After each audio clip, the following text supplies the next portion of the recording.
Olá pessoal do canal, sejam bem-vindos aqui no nosso canal Vet Survival Brasil. Eu sou Cláudia Franchini, médica veterinária, sobrevivencialista, e hoje eu vou falar um pouquinho para vocês sobre o bambu, né? Sobre os tipos de bambu e como cortar e o que eu sei, né? Então, o que eu aprendi. Então, vou tentar passar um pouco. Se vocês souberem de alguma coisa, deixa aqui nos comentários. Bom, eu vou mostrar que atrás de mim tem uma toceira de bambu gigante. Então, vou mostrar aqui para vocês.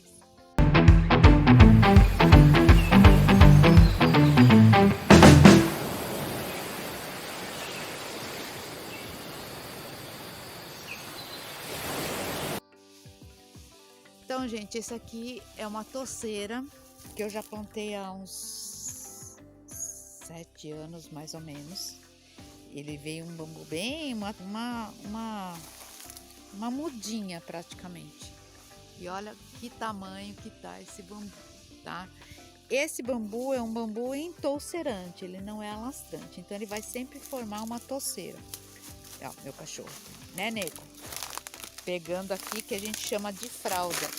Essas fraldas, elas são cascas de bambu novo. Então cada broto que sobe, ela vai soltando essas fraldas aqui, ó. Tá vendo? É como se fosse a pele deles, tá vendo? Esse aqui tá bem grosso. Esse aqui é bem gigante. E você sabe que lá nos países asiáticos eles fazem construção, né? Extremamente resistente, tá? Então essa fralda aqui ela vai caindo. Então você sabe que o bambu é novo por causa que ele vai soltando essas fraldas, tá? Se alguém souber de alguma coisa que a gente pode fazer com isso, dá um toque aí nos comentários. O bambu, na verdade, ele é um ser só, né? Apesar de ter vários aqui, ele é considerado como um ser só. E segundo a lenda, aí o pessoal fala que a gente deve colher ou cortar nos meses que não tem R, ou seja, de maio a agosto, né?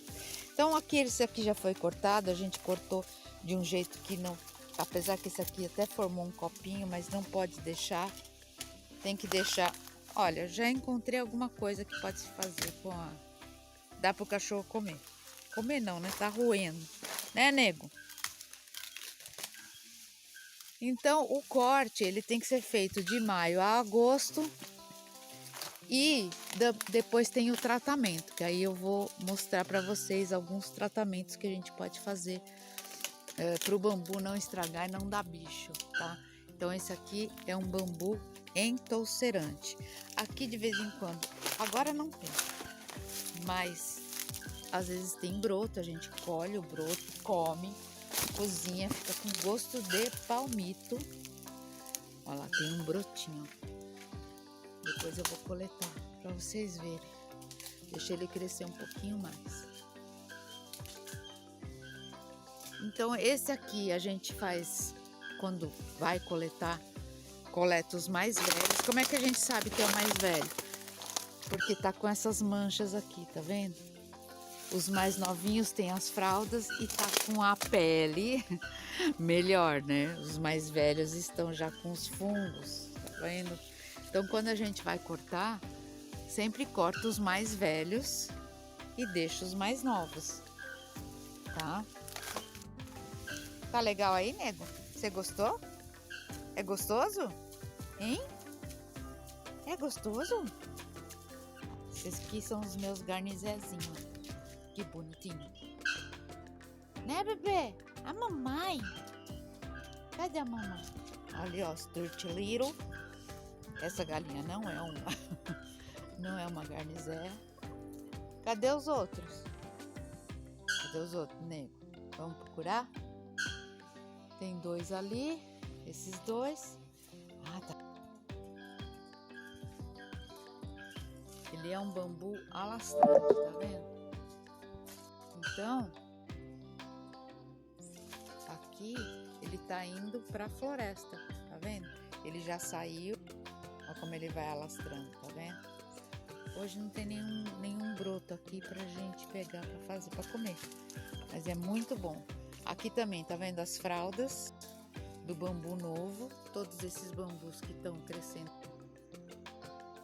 Então, pra gente fazer a colheita do bambu, que nem eu tava falando dos meses de entre maio e agosto, né? Que são os meses que não tem R, porque eles vão estar mais secos. Então, quanto mais seco ele tiver, né, menos suscetível ao ataque de insetos. E aí, então, cada um vai escolher qual é a melhor hora de coletar o bambu, né? Então, há um balanço invisível que pode ser expresso na relação entre chuva e umidade dentro do como, e fases da Lua, que também influenciam o nível de atratividade gravitacional dos fluidos do planeta. Então, assim como observado nos movimentos das marés, as fases da Lua também influenciam o volume da seiva nas árvores. Então, geralmente na lua cheia, a quantidade de líquido dentro do como é maior. Por isso, há a crença que não se deve colher o bambu nessa fase. Então, na Colômbia, chega ao extremo de cortar bambus apenas na lua minguante, geralmente durante a madrugada, pouco antes do nascer do sol, quando a lua desaparece no horizonte. Entendeu? Entretanto, o fato do como ter maior ou menor quantidade de água não é o principal fator que influencia a decisão do corte. O fenômeno da brotação é igualmente importante e deve ser observado com atenção. Então, os teores de açúcar nos colmos também é importante. Então, durante o processo de brotação, a energia está mais biodisponível, no caso dos açúcares em circulação, né, na toceira, nos colmos mais velhos.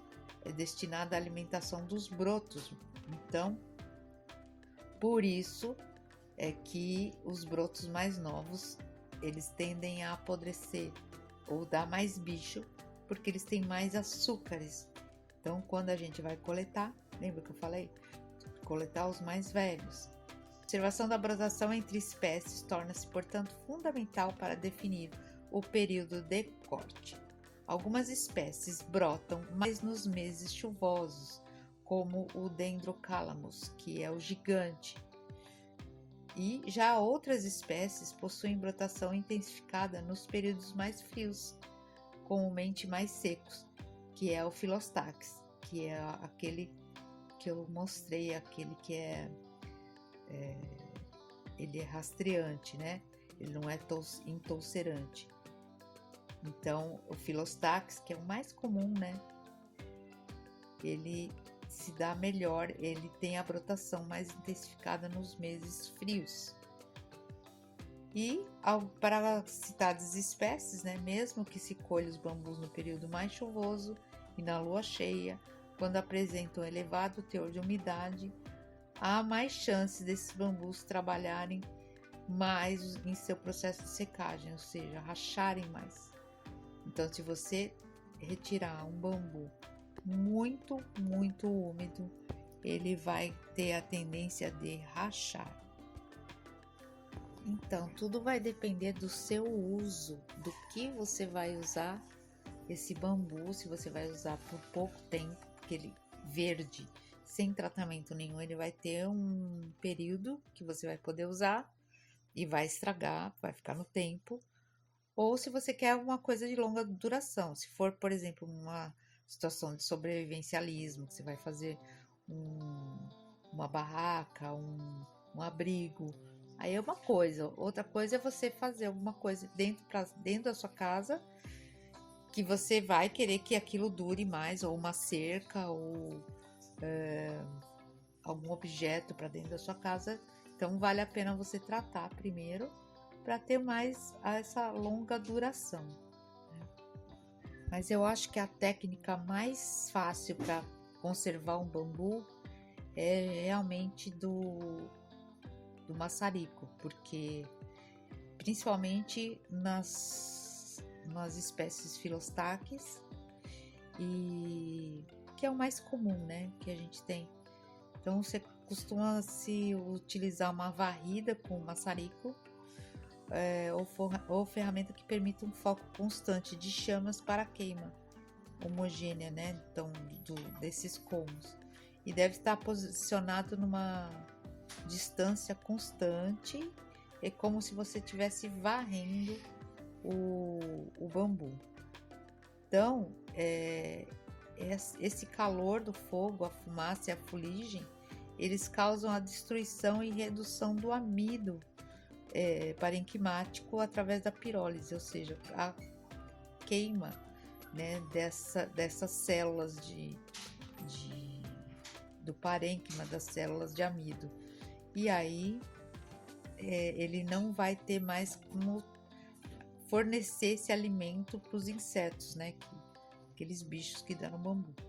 Então a queima e a defumação eu acho que é o mais fácil de preservar. Olha, por incrível que pareça, também tem a técnica de afundar o bambu na água logo após o corte, que é uma maneira tradicional de diminuir a voracidade dos insetos xilófagos, que são os comedores de madeira, pois a seiva rica em amidos vai sendo substituída gradualmente pela água dentro das paredes do bambu. Mas deve ser feito de preferência em água corrente, né? Porque senão em água parada o bambu vai apodrecer, vai ficar um cheiro ruim e ele tem que ficar muito tempo submerso, tipo 1 mês. E vai enfraquecendo também o bambu, né? Então é uma técnica que funciona, porém ela não é muito fácil de fazer e nem acho que muito efetiva, entendeu? Acho que o melhor mesmo é o fogo. Bom, aqui vai algumas ideias para você fazer com o bambu. Veja só quantas coisas pode se fazer com o bambu. E o interessante também é aprender a fazer as amarrações, já que bambu não suporta prego, né, porque ele racha, e talvez às vezes parafuso, mas a maioria é tudo com amarrações e encaixes, então vale a pena aprender isso também. Se você é um sobrevivencialista e tem área para isso, plante o bambu. Não caia no conto das sementes de bambu, porque isso não existe. Então teria que ver mudas de bambu ou os brotos do bambu. Tá? Para semente é muito raro o bambu criar essas sementes, demora muito tempo para eles criarem essas sementes. Então, se você vê no Mercado Livre semente de bambu, é mentira, tá? É tudo através de brotos ou mudas, tá bom? E pense, né? Considere colocar na sua propriedade. Eu coloquei um alastrante e um entulcerante, então um gigante e um filostax. Demora, né, para eles se desenvolverem, mas depois, assim que eles se desenvolvem, eles crescem muito rápido. E tem alguns que desenvolvem assim quase meio metro, 40 centímetros ao dia. Então, depois que eles realmente pegam, aí é muito rápido o crescimento deles. Bom, aqui foram algumas dicas que a gente pode fazer com o bambu e como tratar. Uma coisa bem superficial.